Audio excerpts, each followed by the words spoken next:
La Belgique en deuil après l'accident de car qui a fait 28 morts, dont 22 enfants d'une douzaine d'années mardi soir au sud de la Suisse. 52 passagers étaient à bord du véhicule qui a percuté la paroi d'un tunnel d'autoroute, un choc d'une extrême violence. Les deux chauffeurs ayant péri dans l'accident, ces circonstances restent pour l'instant inconnues. Thomas Lubanga reconnu coupable de crimes de guerre. La Cour pénale internationale de La Haye condamne l'ancien chef de milice de la République démocratique du Congo pour avoir enrôlé des enfants soldats. Il est accusé de les avoir fait participer activement à la guerre civile en Ituri, au nord-est de la RDC, au début des années 2000. La peine sera prononcée ultérieurement.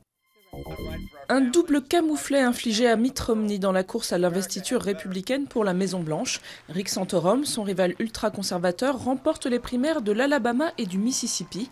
Si Romney reste favori pour affronter Barack Obama à la présidentielle de novembre, il peine à conforter son statut.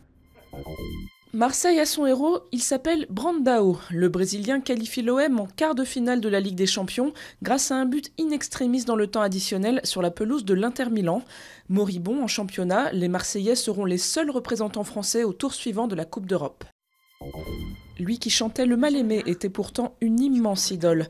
Entre paillettes et Claudette, Florian Emilio Siri filme le destin merveilleux et tragique de Claude François, alias Clo-Clo. Il a fallu 5 mois d'entraînement à Jérémy Régnier pour incarner ce faiseur de tubes parfois tyrannique. 34 ans après sa mort, ses fans, comme le téléphone, pleurent toujours.